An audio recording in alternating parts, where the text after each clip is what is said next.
الحمد لله الذي لم يزل عالما قديرا حيا قيوما سميعا بصيرا والصلاة والسلام على رسوله أرسله بالحق بشيرا ونذيرا وعلى آله وأصحابه كثيرا سيرا أما بعد فأعوذ بالله من الشيطان الرجيم بسم الله الرحمن الرحيم جاء الحق وزهق الباطل إن الباطل كان زهوقا صدق الله مولانا العظيم الصلاة والسلام عليك يا رسول الله وعلى آلك وأصحابك يا حبيب الله انقلاب نظام مصطفیٰ کنونشن کے اس کامیاب نکات پر جمعیت علماء پاکستان صوبہ سندھ اور ضلع حیدرآباد اور سکھ حضرات کی تنظیموں کو مبارکباد پیش کرتا ہوں۔ جتنے ساتھی آئے ہیں کنونشن کے اندر وہ بھی مبارکباد کے مستحق ہیں کہ ایک عظیم مشن کو نکلے ہیں، ایک قدم پر انہوں نے ثواب حاصل کیا ہے۔ نظام مصطفیٰ کے نفاذ کے لیے جو ساتھی جس انداز سے کوششیں کر رہے ہیں انشاءاللہ وہ دنیا و آخرت اپنی سنوار رہے ہیں، اللہ تعالیٰ ان کو اس بہترین جزا عطا فرمائے۔ عظیم محترم کے کنونشن جس کو ہم نے معنون کیا ہے انقلاب نظام مصطفیٰ کے نام سے، اس کی وجہ یہ ہے کہ آج کل پاکستان میں انقلاب کی بڑی باتیں ہو رہی ہیں کہ پاکستان کے اندر انقلاب لائیں گے، کوئی نیا پاکستان بنائیں گے، اور اس سے پہلے بھی یہ ہوتا رہا کہ حکمرانوں کی غلطیوں اور ان کی کرپشن کو سامنے لا کر عوام کے سامنے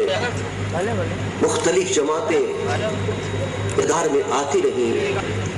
انقلاب کے نام پر پاکستان میں اقتدار سنبھالتی رہیں، لیکن افسوس پاکستان کا مقدر نہ سنورا۔ آج بھی ہو رہا ہے حکمرانوں کے سیاہ کارنامے دکھا کر عوام کو ایک انقلاب کی نوید دی جاتی ہے۔ اس میں کوئی شک نہیں کہ حکمرانوں کی کرپشن عروج پر ہے، اس میں بھی کوئی شک نہیں حکمرانوں نے وعدہ کیے تھے وہ وعدے پورے نہیں کیے، لوڈ شیڈنگ کم کرنے کا وعدہ کیا تھا لیکن وہ گئی ہے، بجلی کی لوڈ شیڈنگ تو ختم کریں گے، سوئی گیس کی لوڈ شیڈنگ بھی شروع ہو گئی ہے۔ امن و امان قائم کرنے کے وعدے کیے تھے لیکن آج تک نہ کر سکے، دہشت گردی پورے ملک کو چاٹ رہی ہے اور کھا رہی ہے۔ پہلے تو صرف چند جماعتیاں بس کی جماعت کا ایک بہت بڑی سربراہ اور سربراہ بھی پاکستان میں آ گئی ہے، حکمراں خواب کے مزے لے رہے ہیں، کوئی حکم ملک کا پتہ نہیں، پاکستان کی سرحدیں غیب ہو گئی ہیں، روزانہ ہندوستان حملے کرتا ہے، نہت عام پر گم برسا کر چلے جاتے ہیں اور ہمارے حکمراں ان سے محبت کی پیگیں بڑھانے کی باتیں کرتے ہیں۔ یہ سب اپنی جگہ پر تو ہے، لیکن میں انقلاب لانے والوں کو بتانا چاہتا ہوں کہ پاکستان کا مقدر اسی انقلاب سے نہ سدھر ہے نہ سدھر سکتا ہے۔ اگر پاکستان کے مقدر کو سنوارنا ہے اور سدھارنا ہے تو صرف اور صرف انقلاب نظام مصطفیٰ کامیاب کرنا ہے۔ جب تک اس ملک کے اندر انقلاب نظام مصطفیٰ صلی اللہ علیہ وسلم نہیں آئے گا پاکستان کا مقدر نہیں سنور سکتا۔ کمرش اگر کرپشن ختم کرنی ہے، جہاں سے لاقانونیت ختم کرنی ہے، جہاں سے دہشت گردی ختم کرنی ہے تو اس ملک کے اندر نظام مصطفیٰ کا انقلاب لانا ہوگا، وہ انقلاب لگا جس کے اندر عوام کی تکلیف تو اہمیت رکھتی ہے، اس انقلاب کے اندر ایک جانور کی تکلیف برداشت نہیں ہوتی ہے۔ عمر بن خطاب رضی اللہ عنہ بس ایک قافلہ دوڑتا ہوا خوشخبری کے لیے، عمر بڑی کامیابی اللہ نے عطا کی ہے۔ جب وہ خوشخبری سنا رہا تھا حضرت عمر کی نظر اس قافلے کے اونٹوں پر اور گھوڑوں پر تھی، آپ نے فرمایا کس طرح ہانپ رہے ہیں، تم نے ان کو پانی بھی نہیں دیا ہے۔ خوشخبری سنانے والے کہتے ہیں ہم خوشی کے اندر توڑتے ہوئے آئے، ہم نے اتنا بھی انتظام نہ کیا کہ ان کو پانی ہے۔ آپ نے فرمایا قیامت کیا جواب دو گے؟ ان بیرحمان جانوروں پر ظلم کر کے آپ اندازہ تو کریں خوشی کا ہے ایک عظیم فتح کے خوشخبری لے کر فلا آتا ہے عمر خطاب اس وقت بھی خیال ہے تو صرف جانوروں کا خیال اور روایتوں میں آتا ہے حضرت عمر جب ان صفاتوں میں مصروف ہوئے تو اندر مصروف ہوئے اور جب وہاں کی باتیں سننے اس طرح انقلاب آیا ہے اس طرح کامیابی ہوئی ہے مسلمانوں کو ایک شخص تھا اور وہ کہتا عمر چھوڑ دیا فرق پر بڑا ظلم کیا ہے میری خاندان عمر نکاح میں شاید بیٹھا ہوا تھا سب تم آئے نہیں سارا پھر میں نے تمہارا لٹکا اب ایک اہم بات کہوں اور تم یہ رات لے کے بیٹھ کر کوڑا آپ نے اس کے سر پر مارا وہ چلا گیا اور جو جنے لگا اس ناتا ہے ریواج ناتا ہے حضرت عمر نے کہا لاؤ بل کر لاؤ یہ سب سائد کو بلا کر لائے آپ نے اپنا کوڑا اس کے ہاتھ میں فرمایا یہ کوڑا نہیں اس نے کہا نہیں میں کسی فرمایا نہیں میں تو کوڑا مارا ہے بلا وجہ میں نے تکلیف دی ہے اور اس ضروری ہے جو بلا وجہ تکلیف اللہ کیا اس کو جواب دینا ہو لہذا مجھے اگر تو بری کر چاہتا اللہ کی بارگاہ میں تو کوڑا مارا کے لیے اس کے قیامت کی آسان ہو جائے یہ ہے نظام مصطفیٰ اس نے کہا نہیں میں اللہ کا معاف کرتا ہوں اس فرق کے اندر آتا ہے روایت میں آتا ہے عمر بن خطاب بننے گئے اور وہاں جا سکتے میں گر پڑے کہنے لگے ہیں خطاب بیٹے عمر انتہی انفاظ اللہ سلیل و رسوا تھا جو اللہ نے آج جیسا مقام عطا کیا ہے کہ آج مسلمانوں کا حکمراں بنایا ہے اور بریاد لے کر آتا ہے تو بات سننے کے بجائے اس پہ گوڑ بڑھ سکتا ہے اے عمر باقی تقولو اللہ کی بارگاہ میں کیا جگہ کا قیامتی دن جب رمشت اسے کے مظلوم آیا تھا اتفاق دیا اس کی ریضا ہے نظام مصطفیٰ جب زغاری کو نا جانوروں کے تکلیف کی تو کیا ہوگا انسان مچھر مچھر کی طرح مر رہے ہیں کراچی کے اندر سن رہے ہیں آپریشن ہو رہا ہے کافی کا اس میں لوگ مر رہے ہیں کرپشن اپنے اوپر ہے اور تو ایک ماں کے سربراہ نے کے لیے لوگوں نے کرپشن کیا دیکھتے ہیں کیا ہوا ایکشن دیکھتے ہیں ان کے خلاف جماعتوں کے لوگ موجود ہو جماعتوں کے اندر دہشت گرد موجود ہو دہشت گردوں کی سرچ کرنے والے موجود ہو وہ ملک کے اندر ہم نہیں کر سکیں گے کوئی انقلاب نہیں لا سکیں گے ہر ہمارا دعوت ہے میں انقلاب لاؤں گا امن سکون لاؤں گا لیکن اس کے ساتھ دیکھو بڑے ہونے والے وہ ہیں جو آج سے چند مہینے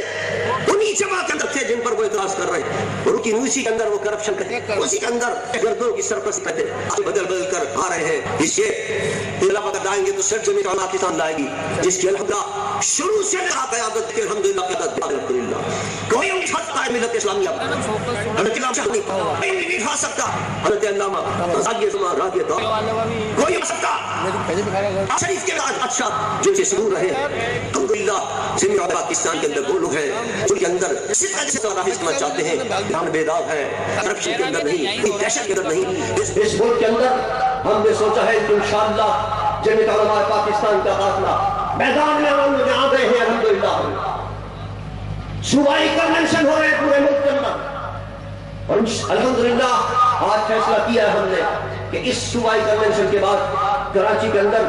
25 جنوری کو انشاءاللہ انقلاب نظام مصطفیٰ کانفرنس منعقد کی جائے گی انشاءاللہ آپ حضرات اس میں شرکت فرمائیں گے آپ نہیں بلکہ تمام قافلے انشاءاللہ پورے سندھ سے انشاءاللہ قافلے آئیں گے اور کراچی والوں کو بتائیں گے انشاءاللہ کہ انقلاب نظام مصطفیٰ کیا ہوتا ہے اور کس طرح پاکستان کے انقلاب نظام مصطفیٰ آئے گا اس کے لیے عزیزان من ہمیں جدوجہد کرنی ہے گھر میں نہیں بیٹھنا رکن سعدی شروع کریں رکن سعدی کا پروگرام دے دیا ہے اپنے سائٹ کا ہم نے اعلان کر دیا ہے شبیر ابو طالب صاحب ڈپٹی سیکرٹری جنرل ہیں انہوں نے رکن سعدی شروع کریں آپ زیادہ سے زیادہ کارکن بنائیں خادم بنائیں اس لیے کہ یہی خادم اور یہی کارکن انشاءاللہ اس ملک میں نظام مصطفیٰ لائیں گے اور اس کے لیے جدوجہد کریں گے اپنے اعمال کو بھی اپنے کردار کو بھی درست کریں لوگوں کو پتہ چلے کہ ہاں یہ لوگ ہیں کہ جو نظام مصطفیٰ لانے والے ہیں ہمارے جتنے ساتھیوں کو میں کہوں گا کہ نماز پابندی سے پڑھا کریں نماز نہ چھوڑیں اور آ کر مسجد کے اندر نماز ادا کیا کریں دہشت گردی جہاں نظر آئے اس کے خلاف متحد ہو کر میدان عمل کے اندر آئے پاکستان کے اندر دہشت گردی پہلے بھی کافی ہو رہی تھی اور اب تو جیسے میں نے عرض کیا کہ داعش جیسی دہشت گرد تنظیم جس نے شام کے اندر کیا کچھ نہیں کیا ہے وہ پاکستان میں سے جیلیں جما لی ہے اور ہمارے وزیر داخلہ فرماتے ہیں ابھی تو اس کا کوئی وجود نہیں ہے اور سابق وزیر داخلہ فرماتے ہیں میرے پاس اس کے ثبوت موجود ہے کہ کس کہاں وہ آ چکی ہے اور کتنے اس کے ثبوت ہے اور کیا کیا وہ کام کر رہی ہے دونوں وزیر داخلہ آپس میں ایک دوسرے کے خلاف بات کر رہے ہیں اور تعجب کی بات ہے وزیر داخلہ کے تحت جو پولیس ہے وہ پکڑ رہی ہے لوگوں کو جو کارروائیاں کر رہے ہیں جو چوکینگ کر رہے ہیں جو تنظیمیں بنا رہے ہیں ان کو پکڑ رہی ہے اور پھر وزیر داخلہ صاحب فرماتے ہیں کہ نہیں یہ موجود نہیں ہے. یہ سب عوام کو بیوقوف بنانے والی باتیں ہیں. اور پاکستان کو پہلے ہی انہوں نے تباہ و برباد کیا. ان کے صفوں کے اندر, حکمرانوں کے صفوں کے اندر ایسے لوگ موجود ہیں جو دہشت گرد تنظیموں کو سرپرستی کرتے رہے. آج سے چند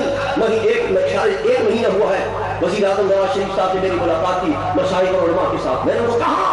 آپ سرپرستی کر رہے ہیں دہشت گردوں کی,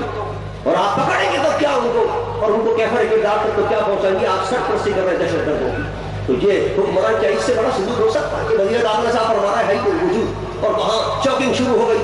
بعض خواتین اعلان کر رہی ہے, طالبات اعلان کر رہی ہے اسلام آباد کی سائڈوں پر آ کر ہم نے بیٹھ کر لیا ہوں ان کے ساتھ, تو وہ کہہ رہے ہیں کچھ بھی نہیں ہوا. تو یہ عوام کو دھوکہ دینے والی بات ہے. اور پاکستان کے حکمرانوں نے پہلے بھی اس نہج پر پہنچا دیا ہے. آج گھر گھر گلی گلی دہشت گردی کے بازار گرم ہے, لیکن انشاءاللہ جمعیت علماء پاکستان کھڑی ہے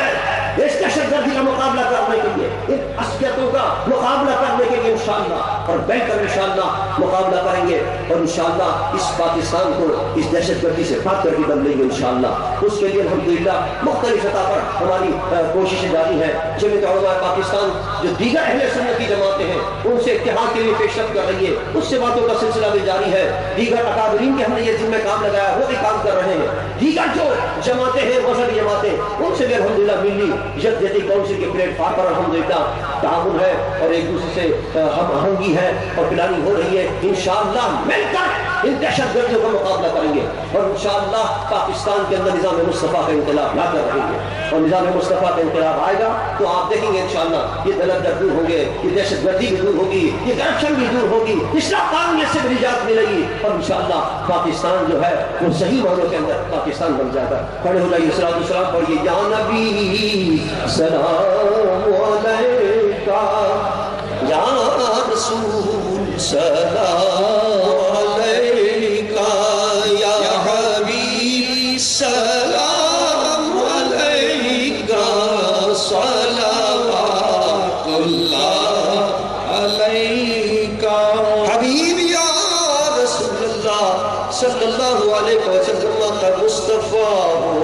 مجتبیٰ ہو, سرورے ہر دو سرا ہو, اپنے اچھو کا تصدق ہم ہو بھی نبھاؤ. یا نبی سلام علیکہ, یا رسول سلام علیکہ, یا حبیب سلام علیکہ, صلوات اللہ علیکہ. دستا ہے کڑے حاضر خدا اور پیش کرتے اے غلام مانا سزا. السلام علیکم.